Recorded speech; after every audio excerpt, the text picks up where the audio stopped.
So what I did was I assembled this device, I ran a FlightAware server on it, and I put together a artificial intelligence convolutional neural network embedded within the device in order to track for hacker aircraft. So here are a few pictures of it. Payload Wizard is hosted on this website here. And what it is an advanced AI assistant that uses GPT language models in order to interpret and generate cybersecurity payloads. So 14, you started working. 15, you started getting into cybersecurity. 17, you're at NASA. And you also met a very famous person from Apple, right? Big thank you to CrowdSec for sponsoring this video. CrowdSec is an open source, community-driven security tool designed to protect your servers, websites, and web applications. CrowdSec operates by analyzing user behavior and logs on a network or system to detect and block potential threats. It's as easy to get started as going to app.crowdsec.net and signing up for the CrowdSec console. You can install the CrowdSec security engine to inspect attacks. This is as simple as running a few commands depending on your operating system and your server. You also need to install a remediation engine to act upon the decisions made by the security engine. To add your security engine to the CrowdSec console, you need to run the following command under Enroll your CrowdSec security engine. After your enrollment, you'll need to restart CrowdSec on your server to confirm that your security engine is properly connected to your console. Scenarios show you all the attacks and vulnerabilities that CrowdSec protects you against. The alerts on the CrowdSec console shows you all the IP addresses that are attacking your online services and also through which attack vector they're attacking you. Finally, you can subscribe to block lists for your security engine. You can click on block lists to subscribe to them as your service requires. CrowdSec gives you curated threat intelligence powered by the crowd. With their tools and community-driven insights, you'll enhance your security, ensuring that you can focus on your core activities with peace of mind. Use the link below to get started. Hey everyone, it's David Bombal back with a very, very special guest. Angelina, welcome. Thank you so much for having me on the show, David. It's an honor to be here. Angelina, you got an amazing story, and I really want to use your story as inspiration for others who are interested in getting into cybersecurity or, changing careers, or just an inspiration to younger people. So I've got to ask this question, unfortunately. How old are you? Yes, I just turned 18 years old. That's great, because I think that's a real inspiration to other young people. You got to tell me, when did you start coding? Yeah, so I started coding pretty young. I started in elementary school after taking a basic coding class at the age of 7. And from there, I've been enamored by the field of both computer science and cybersecurity and applying that to the aerospace sector. That's amazing. So you started coding at 7. And you got to tell me as well, how many languages can you code in? Yeah, so I am proficient in about 20 different languages. I work on all sorts of projects ranging from like firmware devices that use low-level code like C and Rust, all the way up to higher-level stuff like JavaScript and TypeScript in order to make web applications and apps. You program in Go as well, right? Yes. In order to make security tools, my primary language is Golang, and I also use a bit of Python. Yeah, so that gets me to the next question. How did you get interested in cybersecurity? Because that's a cool story as well. Yeah, so I got interested in cybersecurity after taking a cybersecurity workshop on creating payloads hosted by my now boss, Cody Kinsey. And during that workshop, we were putting together the Wi-Fi nuggets that is Cody's primary project. And that really enamored me by the capabilities of cyber, like how a really cheap microcontroller can exploit an entire computer system. And having a computer science background at that point, I was really fascinated by the entire field. And then from there, I got recruited by Redia in order to start making educational content focused on cybersecurity. And I first started off by making rudimentary hardware tools. So I made a tiny little compact Wi-Fi reconnaissance device that did packet monitoring alongside detection for common Wi-Fi attacks such as deauthentication and disassociation called the YCon kit. And ever since I created that compact hardware tool, I was really enamored by making open source cybersecurity tools in all realms of cybersecurity that I was interested in. It's amazing. You've got to, let's get a bit of a timeline, because it's a really cool story. So you started coding when you were 7. I believe you were still a young teenager when you started doing work. Is that right? Yes. I started working for startups when I was about 14 years old.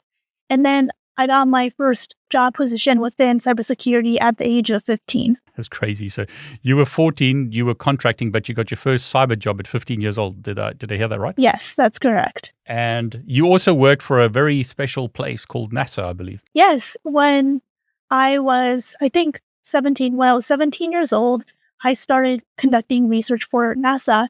And it was interesting how I got into NASA because I was recruited to do very non-cyber related research in the beginning. So I was doing research specifically on meteorites and the chemical composition of meteorites called volatiles in order to study the origins of the universe. But then when I started looking at some of the open source programs that NASA releases, NASA has an amazing open source programming projects. They open source a lot of their code. And I was looking through and I was just being perceptive of their code base and trying to audit it based off of my programming skill. And I noticed that a lot of the languages that NASA was using was really old or legacy programming languages. They were using 4chan alongside very old variants of C. And that kind of set off a alarm bell in my head because those, using redundant coding languages is not a good coding standard. And that really incentivized me to look more into the field of space security. That's amazing. So, I mean, I'm taking it you understand Fortran C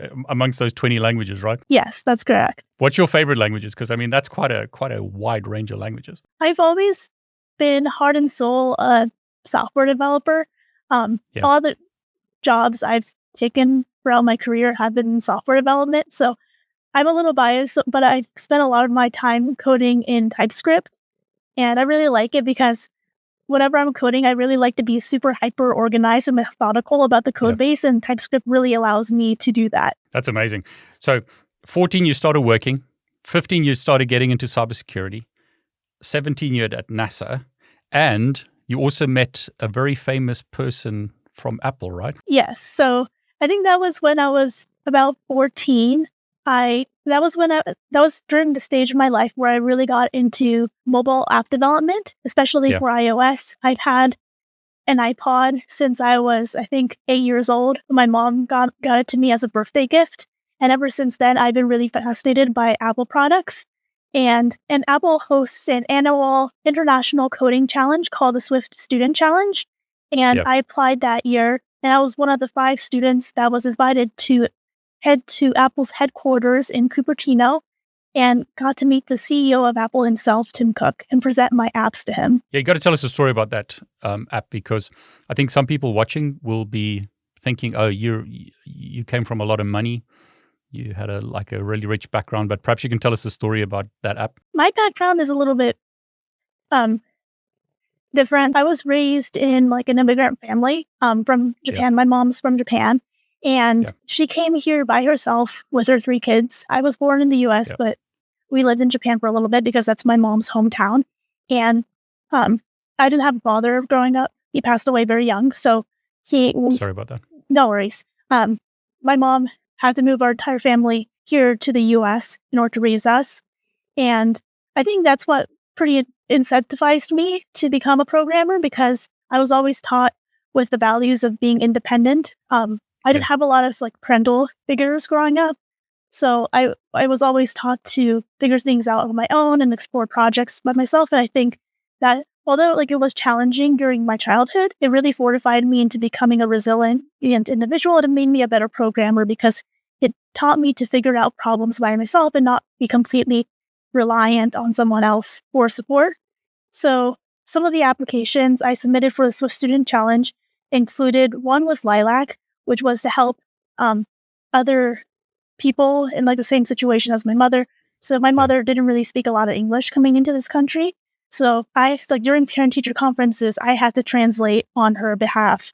And that was kind of a problem because I was 7 years old and I just learned English. So I had to translate between Japanese and English all the time. And I really wanted to help solve that issue. So that's where the application of Lilac came about. And then I also created a CPR application as well called Pocket CPR, which is made for the Apple Watch. And that idea came about during the pandemic when I took online CPR classes. And I had a lot of trouble learning the compression rates because in CPR, usually you have to match a specific cadence rate when you're compressing the chest. And in order to solve that problem, I created a Apple Watch application that assists individuals learning CPR, either in like an online or even an in-person setting, by using haptic feedback such as vibrations from the Apple Watch in order to match the cadence rate properly. But I love that story, right? And I think it's an inspiration for everyone that, you can come from difficult circumstances, but like if you use the skills that you've got and just with the right attitude, you can do amazing things. And I mean, your story is amazing. I mean, you're 18 years old and you've already accomplished all of this. I mean, 20 coding languages. I think a lot of us are still struggling to learn one properly. So, I mean, that's amazing. And you've already created these apps. So is your love coding or is your love cybersecurity? Or is it like a toss between the two? I would say my passion is technology in general, technology for progress, technology for the betterment of humanity. I believe technology is a double-edged sword in a sense that it can be used for both good and bad. And I think the key is to utilize technology with consciousness and a keen sense of wisdom and a moral compass in order to better others within your own community and also within the world. And I've always been passionate about utilizing my skill set to impart change and make the world a better place, because sometimes, we're constantly being bombarded with news about negative conflicts that are even arising in the world, and that can make us feel hopeless. But I think my message to that would be to take things into your own hands, because you have a lot more control than you think. And if you utilize your skill set, and if you really apply yourself to not making yourself just better, but to making other people better and imparting benevolent change to not just your local community, but also to society itself, it brings a lot of purpose and meaning in your life. I love that. I strongly agree. It's if you just do your best every day and focus on what you can control and focus on what you can do, it can really change your life. Like simply studying or simply trying things. Like if you hadn't written those applications, if you hadn't submitted your application to NASA, I mean, you wouldn't have had that opportunity, right? Yeah, I think everything is connected, and like all effort you put out into the world, whether it succeeds or fails, is going to contribute something. Like maybe you're probably going to learn something through the process of it. So I wouldn't emphasize the outcome. I would emphasize the progress, and like trying your best every single day in order to improve your skill set and applying yourself.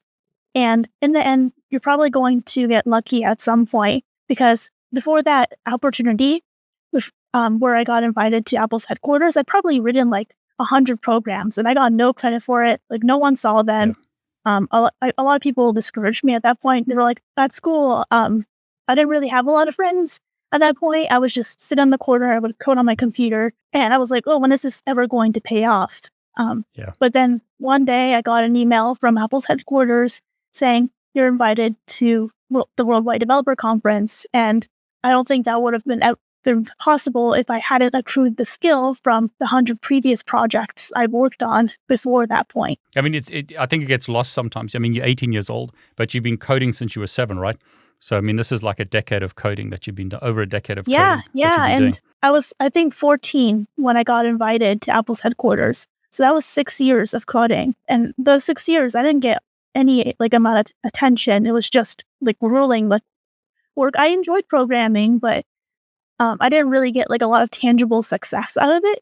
It was a lot for like, I don't know, skill development, but there's not a lot of people encouraging me at that point. Yeah, but I love that. I mean, it's some people have been waiting longer. I mean, right. But some people wait decades for success to come out. But at that point, they've already accrued the skill. And I think it's also like an intrapersonal thing as well. Like showing up every day, prove something to yourself. And it's never about proving your skill to other people. It's about proving it to yourself. And it gives you a sense of self-resilience and self-confidence, knowing that every single day you put in a little bit of work in order to improve yourself. And I think everyone's growing and everyone's developing. And that's one of the fundamental concepts of life. And it brings a deep sense of purpose. I love this. I mean, I think you're a huge inspiration for people who are perhaps younger, starting their journey, that don't let age stop you. And it's for older people, I can say the same thing. Don't let your age stop you, right? Just accept who you are and do what you can with the talents that you've got and the skills that you've got. Yeah, definitely. Yeah. I think humans are born thinkers. Like, you have a mind, and regardless of your age, your ideas have value and they have like physical like weight to it, and never like hesitate to like think of crazy ideas in your mind or like visualize things, and don't let other people, especially if they're older, like criticize your ideas. Always be perceptive. I teach a lot of kids, and one thing I try to emphasize when I'm teaching these kids is to be expressive. Like, always be willing to show your passion. Don't let adults or any like authority figure beat down your passion. I've had a lot of problems in school where, you know, I think I was like overly passionate and I wasn't really like into the school system. So I had a lot of authority figures in my life, like either, I don't know, condone me or like berate some of my passions because I was like overly passionate. But like, don't let like people like that halt down your dreams or your passions. I would just say, like, be perceptive of other people's ideas as well, and also be perceptive of your own ideas and treat them without judgment. But I love that. I mean, if you had listened to some of those people, you wouldn't be where you are today at 18 years old. But because you were so focused on your vision and your goal and you put the work in, look at what you've accomplished. Yeah, definitely. I think one thing that set me apart throughout my career and helped me a lot is having a strong vision and believing in that vision no matter what. And I think there's always going to be ups and downs throughout your career. And I've had a lot of ups and downs, and I had a lot of self-doubt, especially at some points. But I think if you stay true to your vision and if you are honest with yourself and take pragmatic steps to attaining goals in order to make your vision come alive, like, the sky's the limit. I love that. Let's switch gears because I believe you also fly airplanes. And you've developed, we're going to do a bunch of demos, hopefully. Yes. You developed an application called Flycatcher. So perhaps you can tell us about your flying, and then you can tell us about this app because it's really cool. Sure. So I got into flying planes when I was about 15. I did a program called the Young Eagles, which is a national youth program in my school that, in America, that gives the youth, I think 7 to about 16, a free flight in a single engine aircraft. And I remember the first time, like, flying in the back of a Cessna 152, like, feeling extremely enthralled by the entire experience. And then I subsequently enrolled in a flight school in Santa Monica in order to get my private pilot license. And throughout my journey of becoming a private pilot, I have worked on a wide range of cybersecurity projects in regards to aviation. And one of them I'll be demonstrating today and showing photos of today is called Flycatcher. Flycatcher is a Raspberry Pi-based device I created that uses a SDR, a software-defined radio called the FlightAware SDR, that's connected to a central Raspberry Pi device and a 1090 megahertz antenna. And what this device does is that it monitors a frequency called ADSB, standing for Automatic Dependent Surveillance Broadcast. And what this technology allows is for pilots and ground-based facilitators called air traffic control in order to keep track of planes as they fly. So they can see different attributes of planes, such as their airspeed, their altitude, and other details such as their identification number. And this technology is widely used within the aviation community, but it has a wide range of security flaws because it is both unencrypted and unauthenticated, meaning that any ground-based hacker could transmit malicious signals on the ADSB frequency, which is the 1090 megahertz frequency, in order to transmit malicious or nefarious data. And one thing they can do is a scenario called spoofing. And spoofing is when a ground-based hacker can transmit signals on the ADSB frequency, making it seem like there are airplanes in the sky that don't exist. And we call these ghost aircraft. So what this device does is that it monitors the ADSB frequency using a software-defined radio and uses a convolutional neural network artificial intelligence model that I coded that's embedded in this Raspberry Pi in order to spot and track for these ghost aircraft. So what I did was I assembled this device, I ran a FlightAware server on it, and I put together a artificial intelligence convolutional neural network embedded within the device in order to track for hacker aircraft. So here are a few pictures of it. And this is the GitHub repository describing the entire device. You can see the materials I used. It's pretty simple. Used a TFT screen, a Raspberry Pi 3B, a custom case enclosure, some screws, an SDR, and a 1090 megahertz rubber ducky antenna. And then the backend uses Python with custom code I created. And whenever like an instance of a spoofed aircraft occurs, it puts a geomarker at that location where the spoofed aircraft was spotted. So the AI or the neural network, is that running on the Raspberry Pi directly? Yes. Okay, so you're not relying on ChatGPT or anything like that. You've built your own neural network locally and you're just querying that locally, right? Yes, I created this device when ChatGPT wasn't as widely used. So I custom coded the convolutional neural network model using Python and embedded it on the device. That's amazing. So most of the code is written in Python, I take it? Yes, that's correct. Okay, so I believe there's a reason why this is becoming more important, something to do with new regulations. Is that correct? Yes. So a lot of the regulations running aviation infrastructure is old. And although the FAA has released newer versions of ADS-B, they also have a wide range of inherent security issues because these technologies, especially within the aerospace and aviation sectors, were not built with security in mind. And since they were not built with security in mind, they have a lot of like open attack points that hackers can exploit. Angelina, the point I'm trying to make is I believe the FAA have got some new regulations perhaps with this, and that's why this is becoming a big issue? Yes, this is becoming a more prevalent issue because the FAA is mandating ADS-B out on all aircraft, making it so all aircraft are required to be using this technology that has a lot of open-ended security flaws. So I'm assuming that applies to airplanes, obviously, but does it apply to other devices like drones and things like that as well? From what I know, it's mostly airplanes. Drones use, unless like it's a relatively large drone, drones use another protocol called Open Drone ID. I mean, that's amazing. You created an AI neural network running on the Raspberry Pi. You built all of the software to find out if someone's spoofing their details, right? This will help people know if there's like real aircraft around or spoofed aircraft, right? Yes.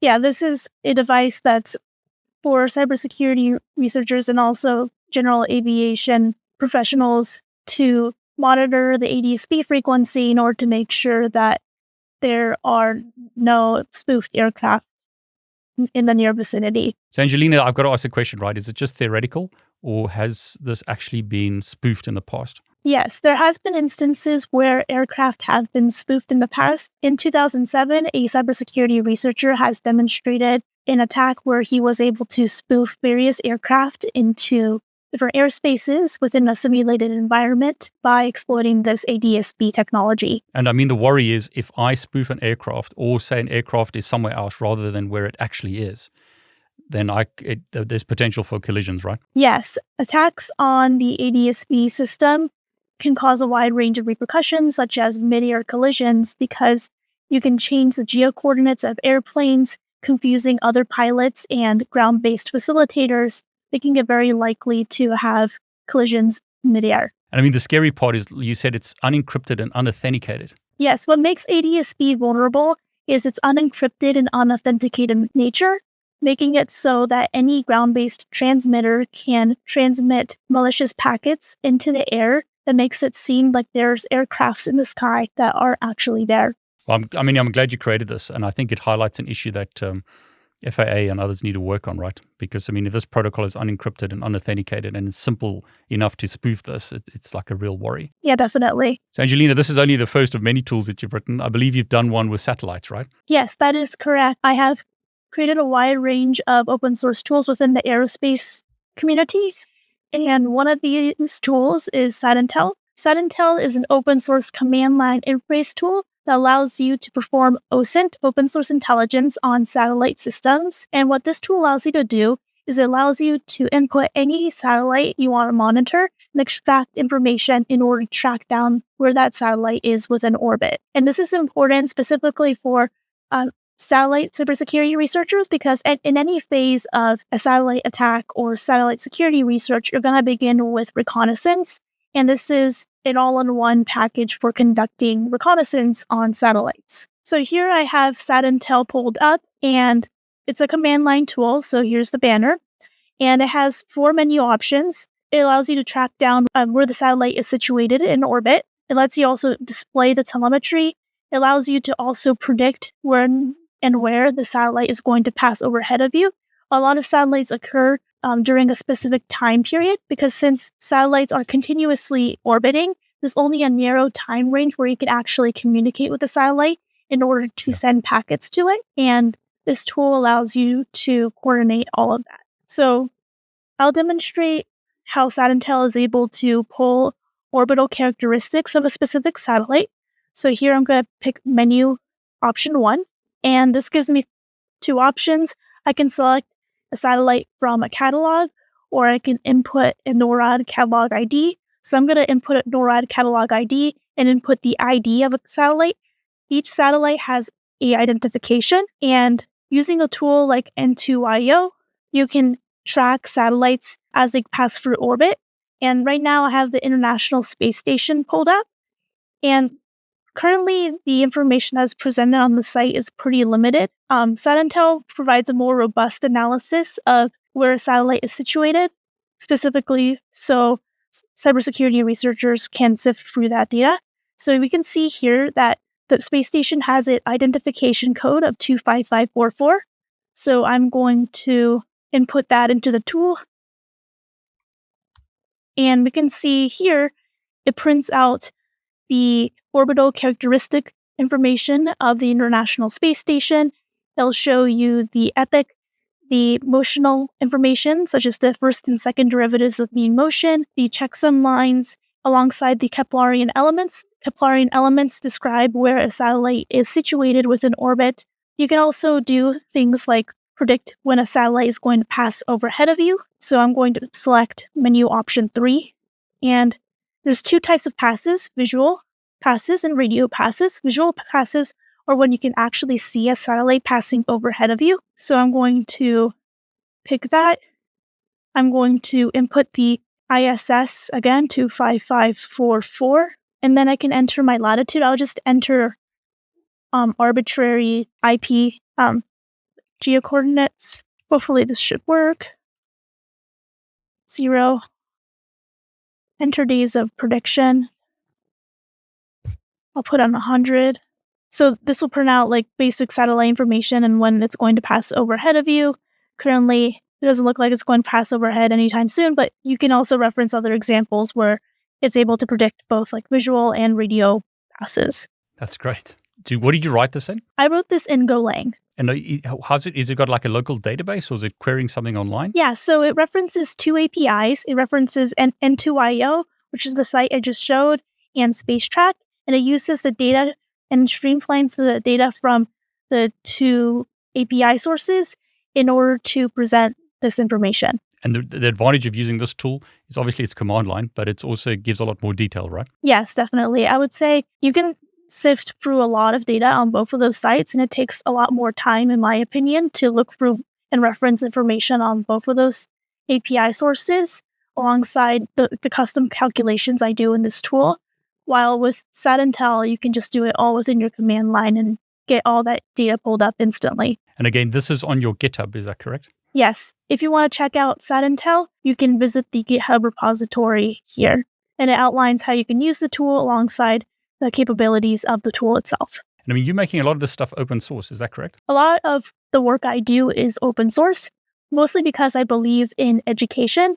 I've been doing aerospace education. I've been teaching workshops around Los Angeles, and I've been also teaching online workshops where we've catered to people around the world. And I really believe in educating others about this issue, because when I first started learning about these topics, there was hardly any beginner educational materials. Like I had to sift through like 30-page long PDF research reports in order to learn this stuff. And it was really, really tricky and hard for me because I felt like the barrier to entry in order to get this stuff was so difficult. And I had to talk to a lot of like really smart people in the industry that were willing to explain it to me. And luckily enough, I had access to people who were willing to explain the technology to me. But I understand that not a lot of people were in the same position that I was when I first started. So I want to make this stuff more accessible, especially for beginners who are just getting started, because aerospace security is a very prevalent issue, especially with modern technological infrastructure. Yep. And the risk and cybersecurity risk affiliated with aerospace security is growing exponentially every year. We're having an exponential rate of satellites being deployed into orbit, especially with mega constellations like Starlink. And I really see a lot of the satellite infrastructure is not built with security in mind. And that's mostly due to education. I'm glad you said that, because my next question was going to be, okay, you've shown us that for aeroplanes, unencrypted, unauthenticated, what a nightmare. And what's the stuff like on the satellites? Is it the same kind of like vulnerabilities, very open, unsecured, etc.? I would say a lot of the issues surrounded with satellite security is also communications related. A lot of the attacks related with satellites are either due to things like spoofing or jamming. Starlink has had this issue, especially with the Russian-Ukraine conflict, where Starlink was just flooded with a lot of spoofing and jamming attacks from ground-based transmitters that were trying to send malicious commands up to the satellites in order to make sure they do things that they're not supposed to do. A very common example of this was with the ROSAT X-ray satellite. This was a joint collaboration between the US and Germany, built, I think, back in the 70s. And this satellite was meant to conduct astronomical research.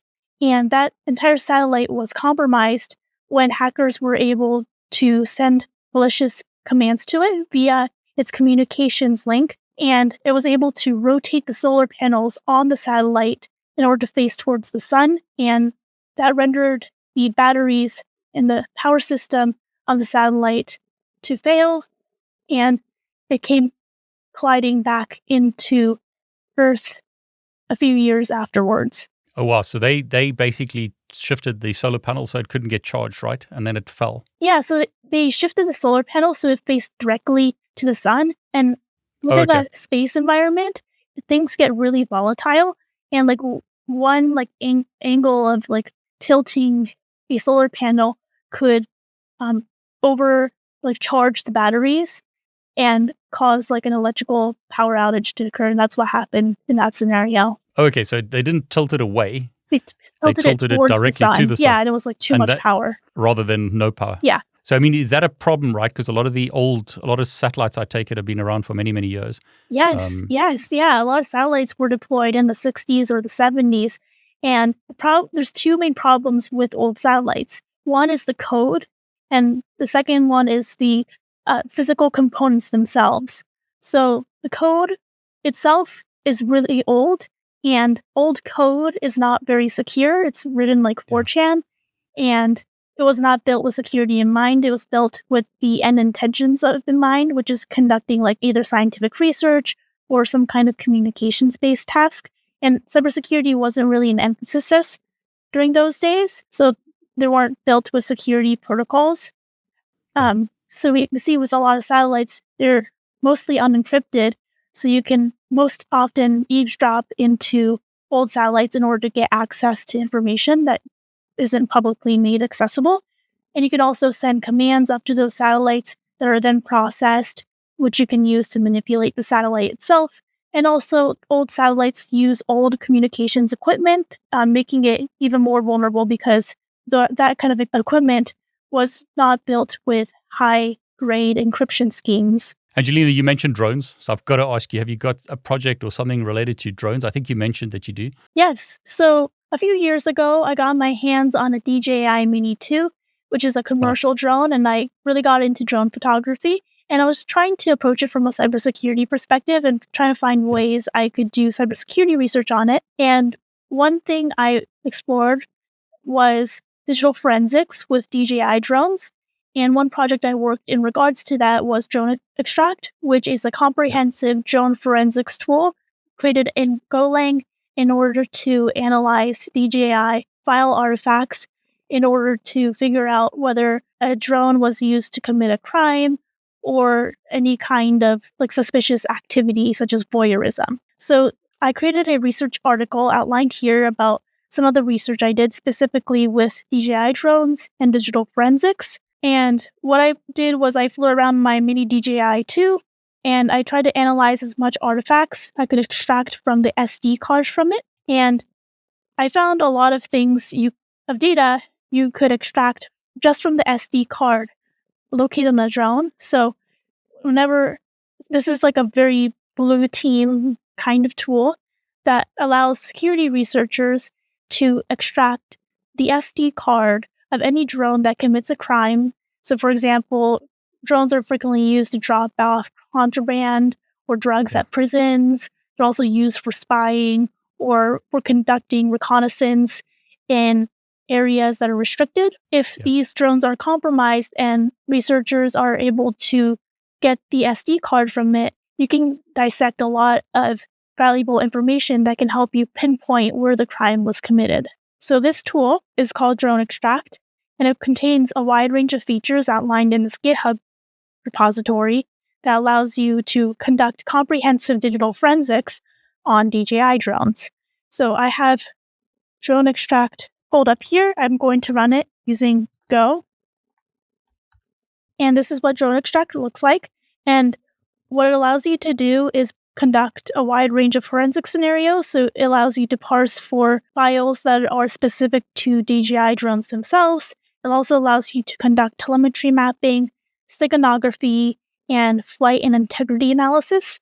So I'll be demonstrating how you can parse for drone files. So I'm going to select one, and drones use a wide range of file artifacts in order to store information. They can use things like CSV files, KML files, and GPX files. In this case, I'll be parsing a CSV file, and I have an example of a CSV file that was extracted from a drone. So after every single flight, a DJI drone will save a CSV file containing logs of what it did. And the problem with these is that it's not very human readable. You can see it's like a bunch of numbers. So what this tool does is it allows you to analyze the CSV file. So I'm going to copy the path here and I'm going to paste it. And it sifts through all the contents of the CSV file in order to plot what the drone is doing at the specific instant. So I'm going to stop running it. But you can see here, it's able to extract telemetry from the drone, such as its geo-coordinates, altitude, speed, distance, elevator, alongside like power regulation. And what a investigator can do in this scenario is do what's called integrity analysis, where they can check for variations or deviations within any of these values in order to get evidence of a crime occurring. So one metric they can use is looking for like voltage regulation, because whenever you have something like a payload drop-off or like a contraband drop-off, you usually have like an influx of voltage. Usually there's a huge uptick in voltage when a payload is dropped because the weight of the drone is reduced.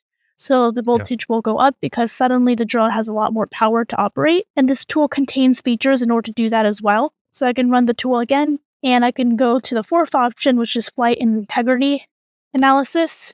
I can input the CSV file again. And what this does is that it looks through each of the different telemetry readings. So it looks for things like height, speed, distance, mileage, voltage, and it checks for like specific upticks in it. And whenever there's a lot of like variance or there's a lot of like weird things going on with the data readings, it calls it out and it shows it to the investigator in order to look for evidence of crime. Every DJI is writing all of this stuff, even though people aren't aware of it. So if I manage to get the SD card, like the drone crashes or whatever, I get the SD card, I can read basically where it flew, and a whole bunch of details about the drone, right? Yeah, a lot of commercial drone products are keeping track and logging a lot of data, whether it's within the SD card itself or within the mobile application you use to control the drone. It's storing and logging all this information, even if it's made unaware by the pilot itself. Can you see where the pilot was, or is it only the drone itself? Yes, you can track down where the pilot was located, making it really useful for investigators to track down criminals, because it'll show off where the drone was deployed. And a lot of drones are deployed right next to the pilot itself. So in that case, you'll be able to track down where relatively the location of the pilot is. Yeah, of course. So, I mean, when the person turns the drone on, from that point, you've got the data, right? Yes. From that instant, it starts logging immediately. So, and obviously, they're going to fly from themselves, and then they most likely were trying to bring the drone back. So you can see, obviously, if it was a previously successful flight, you could see where the person was when the drone came back home. Yes. Yeah, by tracking the beginning and end points of a flight, you could readily figure out where a pilot is located. I mean, that's great. So, I mean, if they flew it over a prison dropping stuff that they shouldn't be, or they were flying over a restricted area, as long as you've got the SD card, you can get that data. Yes, exactly. So, Angelina, you said you program in Fortran and C and like low-level languages.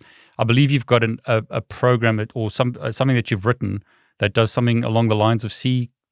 Is that correct? Yes. So NASA does have some programming standards specifically for C itself.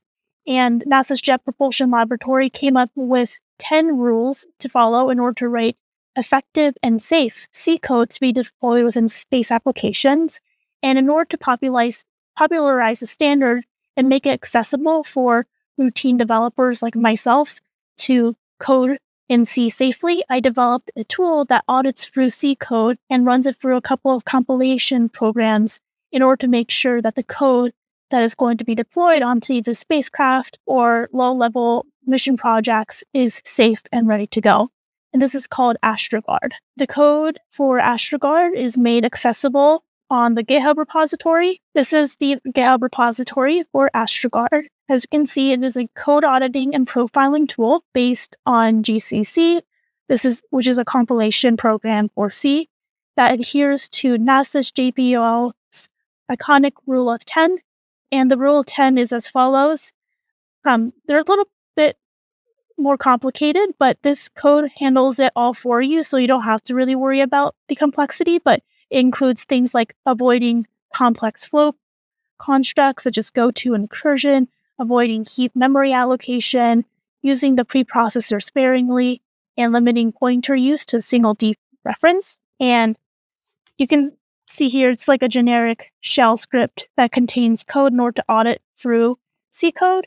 And I have a repository here of code snippets I wrote in C. For example, this is something that models a violation of Rule 1. So I have like multiple cases here where it violates the rule. So Rule 1 is saying avoid complex flow constructs such as goto and recursion. And I have things here that violate goto, that violates the rules using gotos and recursion. So this program, what it does, it will audit through this entire file and call out whenever there is a violation of the NASA JPL rule of 10. So in order to run this, I can give write permissions and then run Astroguard. And this is using the snippet I displayed before that violates Rule 1. And what it does is it runs through a wide range of compilation programs, such as GCOV, LCOV, and GDP, which is widely used for NASA developers. It calls out all warnings. Whenever you're writing like safe code, you want to make sure it's as safe as possible. So that means there's no margin for errors. You want to call out all the warnings, and you want to be pedantic about it as possible. So this tool does exactly that. It's a super annoying tool, but it was designed to be annoying because we want to make sure security is always at the forefront and we're not forgetting anything. So it calls out all the issues affiliated with it. It will generate all the warnings. It will also give you the code output. And then finally, it will give you a line coverage report. And I can show you the line coverage report that give you a complete code coverage of the code being analyzed using a tool called LCOV. And it'll give you like the function rate coverage alongside a comprehensive like report for all the functions and lines of code. Would this, as an example, help like stop buffer overflow type mistakes? Yeah, pretty much.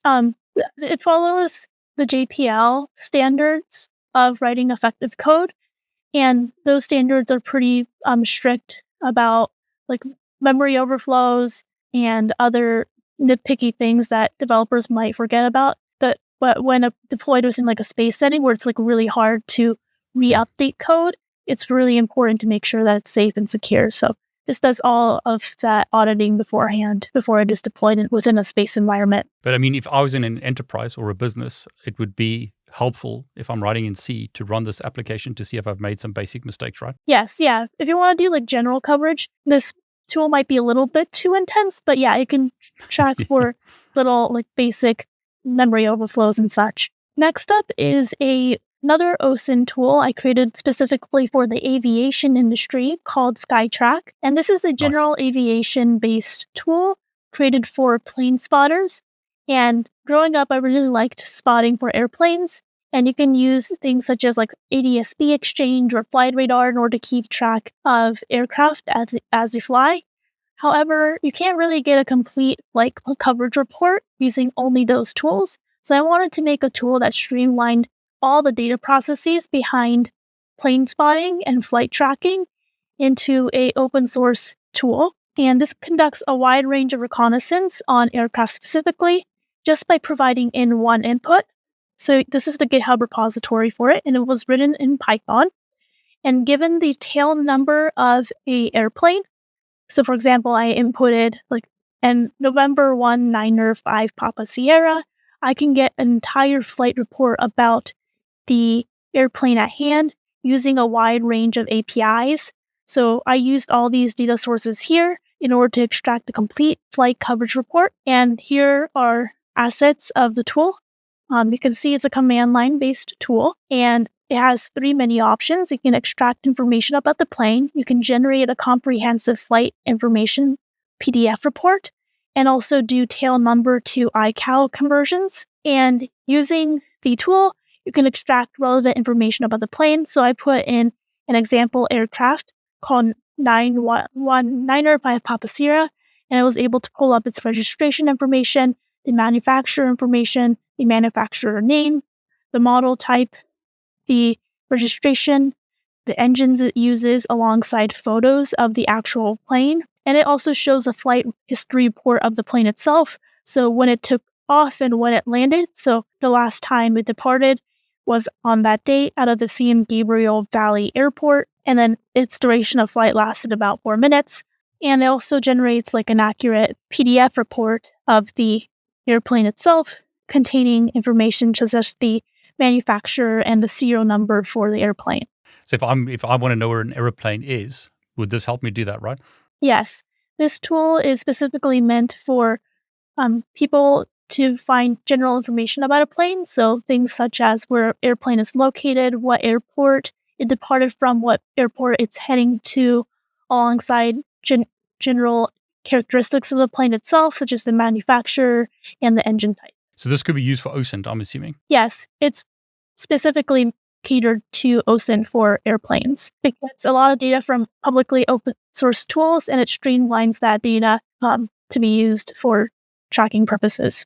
So that's great. I mean, your other tool, the SatIntel, that's also like an OSINT tool, but that's for satellites, and then this is for planes, right? Yes, this is like the airplane version of SatIntel. So it conducts wide range OSINT on airplanes instead of satellites. And the advantage of the tool over like the other tools out there is that it makes it a lot simpler and it gives you a lot more data more easily, right? Yes. If you did not have that tool, you'll have to sift through at least 10 different websites in order to get all that comprehensive information about a plane. But that tool allows you to get all that data within a few seconds. And I mean, are you just leveraging APIs on various sites? Correct? Yes. Yeah. It's a Python program that consolidates the data from a wide range of APIs and makes it visual for the user to see. I love these tools. I mean, I love the fact that it's command line. Yeah. And it's so quick, right? Yeah. And you're saving people a lot of time rather than like, I mean, GUI's pretty and nice, but it takes a lot of time, and you're leveraging those APIs from all these different websites to literally just give you that information very, very quickly. It's very nice. Yeah. Yeah. A lot of these tools were meant to streamline the processes I had to go through, because when I was conducting research, I had to spend so much time looking for various data sources and figuring out which data sources were valid and like how I can extract and web scrape the data in order to automate the process. And that took forever on my end. And I didn't want other aerospace researchers to go through that process, especially if they're trying to conduct high-grade technical research. they shouldn't be spending hours and hours sifting through data sets. They should have automatic access to the data so they can do what they do best, which is research. Angelina, AI is all the rage of the day. So have you got like another like cool tool that leverages AI perhaps? Yes. Some of my recent cybersecurity initiatives have been centered around AI and how AI can be used both for offensive and defensive purposes. And one open source tool I have developed centered around AI for cyber is called Payload Wizard. Payload Wizard is hosted on this website here. And what it is an advanced AI assistant that uses GPT language models in order to interpret and generate cybersecurity payloads. So it has two main features. It has generation capabilities and interpretation capabilities. So we can first begin with generation. And here we can input any like end goal of a payload. So here I have a input of create a payload that conducts intrusion detection on Windows registry access by monitoring MAC ID and IP addresses. And here I can select from a wide range of languages I want the payload to be processed in. So I selected Python. And you can click Generate Payload, and it will generate the code for you automatically. And then once the code is generated, you can copy the code and utilize it within your own payload. So it's before, as a developer, you have to write hundreds of lines of code in order to create a payload for siphoning data or creating an exploit. But this does it for you automatically. So if I understand right, you're just using human readable language on the left-hand side? Like just talking to ChatGPT or something. Yeah, exactly. And then it generates it to you. Yeah, it's exactly like talking to ChatGPT, but the difference is that this is prompt engineering. This went through a series of prompt engineering attempts, so you won't get any like BS results where like, sometimes ChatGPT is pretty redundant or like it doesn't really give you exactly what it does. This gets straight to the point for cybersecurity purposes. So it's like a GPT assistant completely calibrated to make cybersecurity payloads. And is this using ChatGPT on the back end? Yes, it's using OpenAI's API in the back end and calling GPT with specific prompt inputs in order to get the output. So, I mean, the first thing it can do is generate code. Yes. And then it could also interpret code. Is that right? Yes. This tool can also interpret code. So we can do that by going to Payload Interpreter. And here I have an example script that I wrote a few years ago. This uses DuckyScript as an esoteric payload language used by a wide range of Hack5 tools.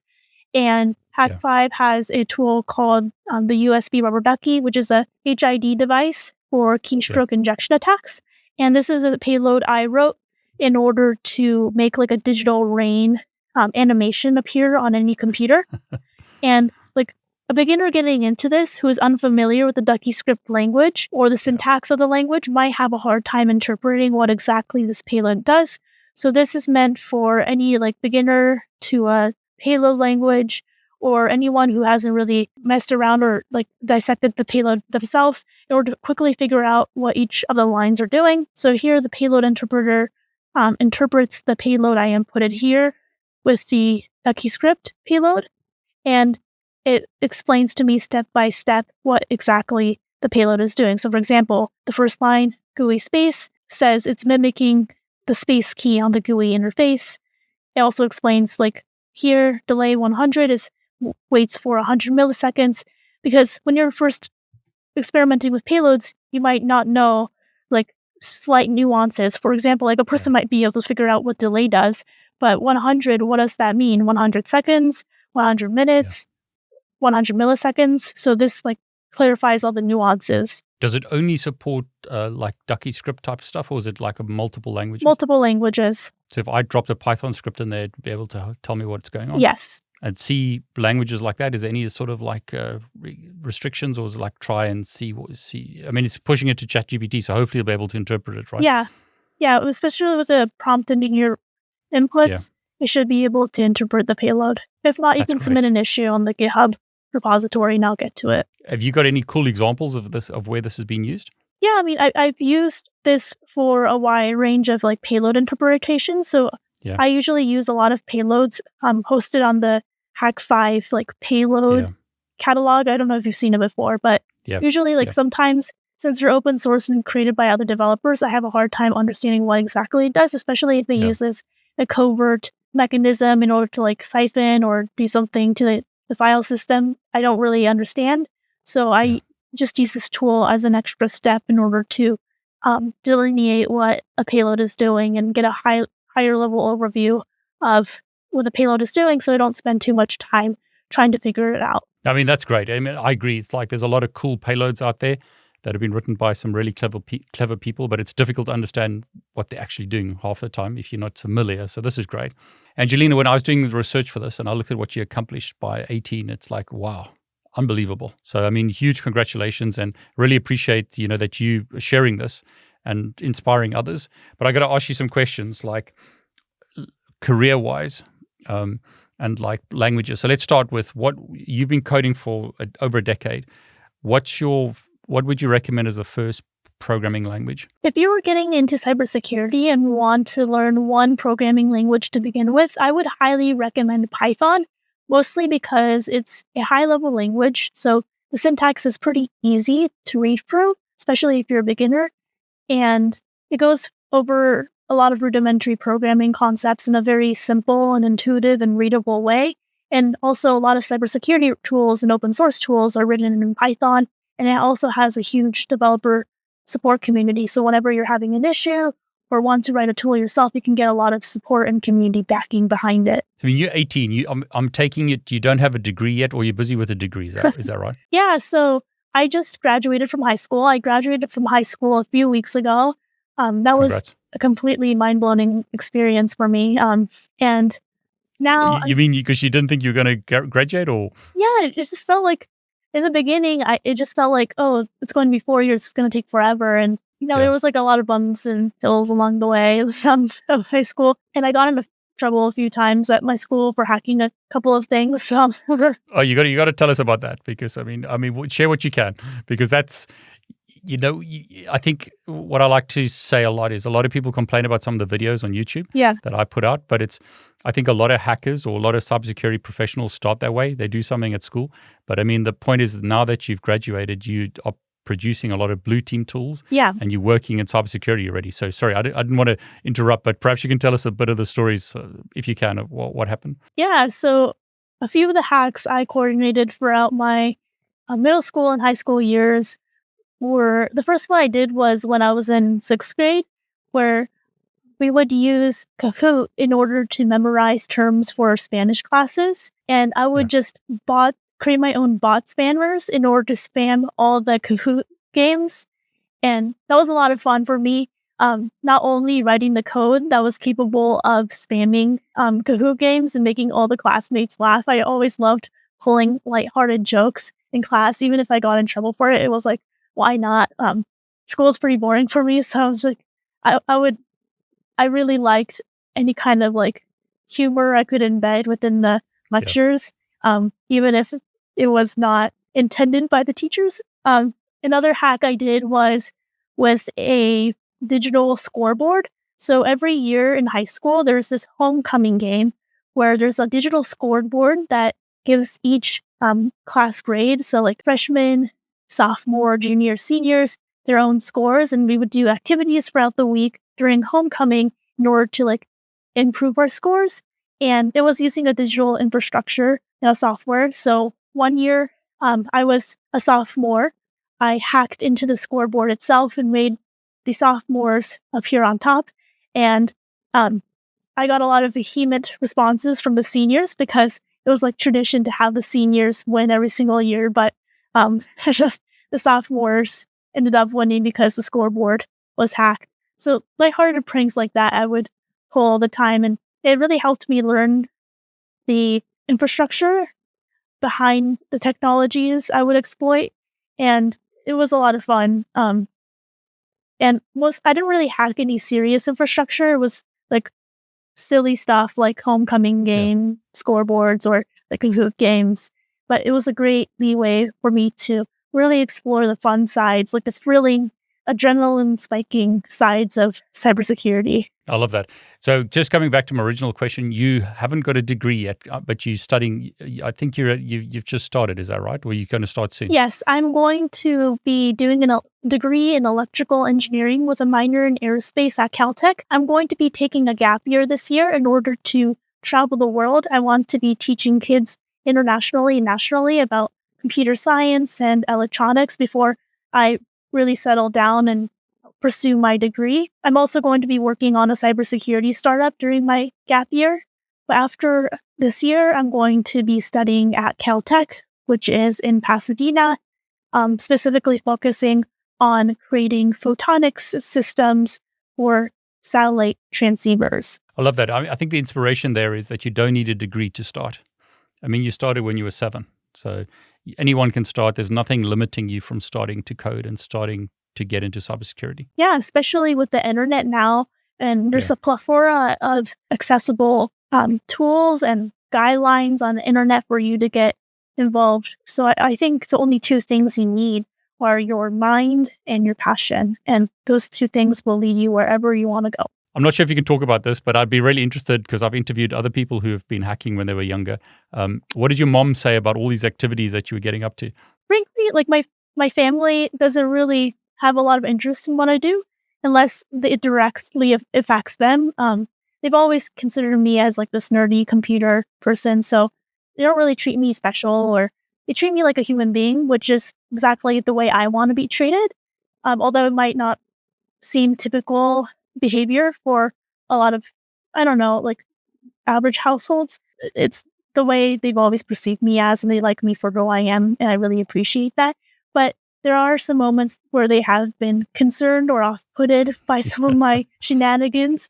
For example, I created a ESP8266 based deauthentication device that I was testing out at my house that disconnected all the devices connected to my house's Wi-Fi. That caused a lot of disturbances and caused my family to point fingers at me. Of course.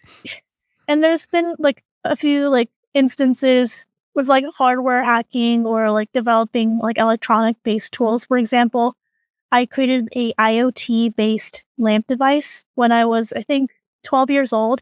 And when I was making this IoT lamp device, I was soldering it to a relay, and I was asking my brother to help me solder it together. And I forgot the power source was plugged in to like an 120 volt power source. And I was asking my brother to help me solder together. And then he accidentally got electrocuted, which was completely my fault. Like, thank God it was just like a slight jolt. But yeah, my family has definitely been pulled into a few rabbit holes by some of my shenanigans. How old were you when you made the deauthor? I was 13. I love that. I mean, I think the great thing about the world today, right, is if you've got an interest in cybersecurity, there's no, like we said right in the beginning, there's no like age thing. Yeah. Doesn't matter if you're young, doesn't matter if you're old, just do it. All the information's out there. There's people like you that are putting out code, making it freely available. So what's to stop you, right? Yeah, definitely. And another thing is like, I know cybersecurity can have a lot of like esoteric or technical terms that might entice kids to stay away from it. Because I remember like one of the pain points when I started cybersecurity was like, oh, I will never understand this because look at all these words. I don't understand what they mean. But a lot of these underlying principles behind these tools are very simple. And once you understand the underlying principles of it, you can pretty much build any like open source project or any tool that leverages off of those principles. So don't let like technical papers or like, I don't know, people or like guides that use super technical terms dissuade you from pursuing your own projects, because the ESP8266 offer was just a few soldering connections and lines of C that were not too difficult. And I think any 13-year-old has the wherewithal to make a project like that as long as they stay motivated. Do you have any certifications, or is it all just self-study? It was mostly self-study. Yeah. What I would do was, for programming, I would purchase a bunch of textbooks off of Amazon. And every single morning when I was in middle school, I would wake up at 4 a.m.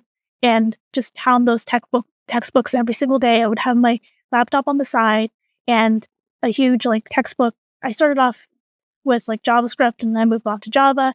But every month or so, I would go through a book on a programming language I wanted to learn and do projects.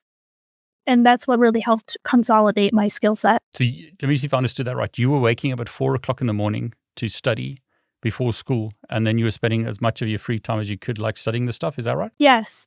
I was really passionate about this stuff. And, like a lot of the kids, although I wish I had more of a social life in middle school, they weren't really talking about really interesting stuff. Like a lot of the girls in my grades were talking about like boys they were interested in, or like, I don't know what they were doing over the weekend. And that wasn't really enticing to me. I thought programming was a lot more fascinating.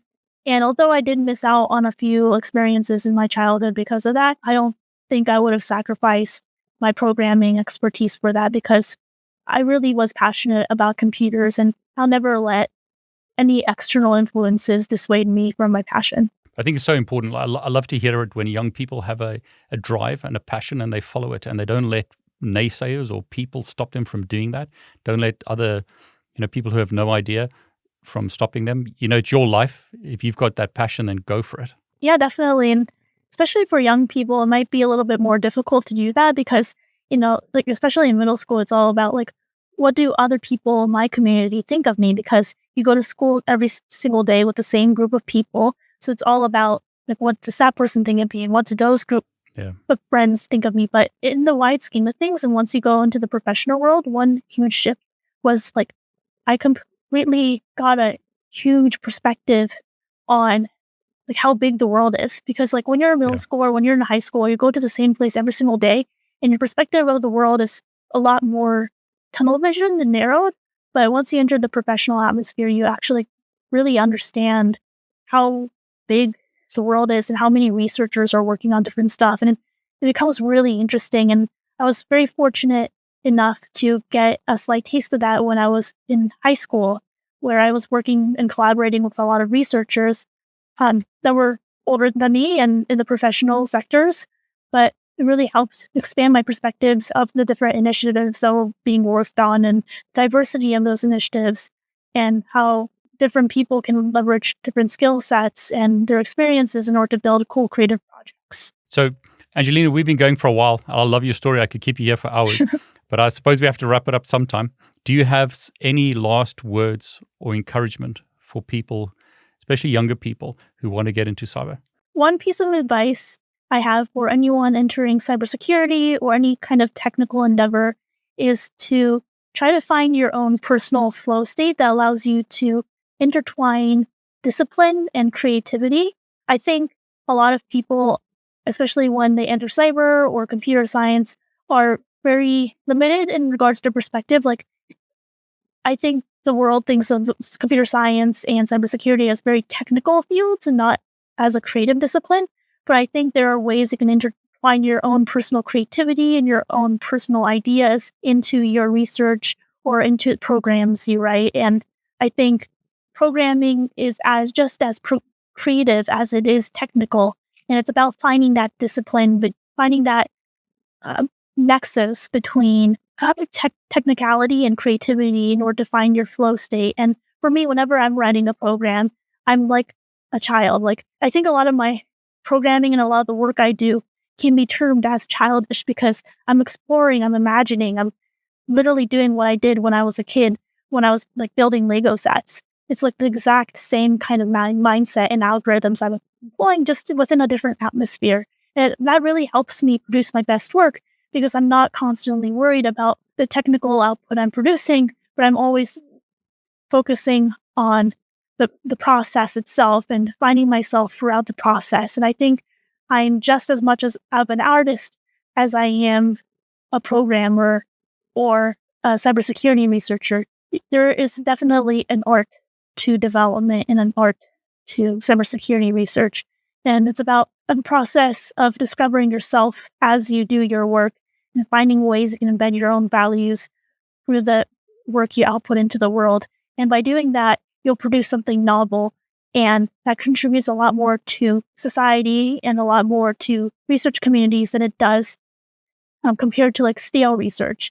If you don't have that creative element to you, you're just going to produce stale research that isn't really enticing or doesn't get the idea across. because in order to produce high-grade technical research, you need to not only communicate, but also make it enticing for the people who are looking at your research. So you need to find that perfect balance between technicality and the artistic element behind the technical work that you do. And I think a lot of that is missing within the industry. And I think I'm going to be trying my best throughout the years to express how technology can be a sign of expression, not just a technical means to an end. Angelina, thanks so much for sharing, and thanks so much for being an inspiration, especially to the next generation. I love that you, even at 18, have accomplished so much and can be an encouragement to people who are perhaps 10 years younger than you.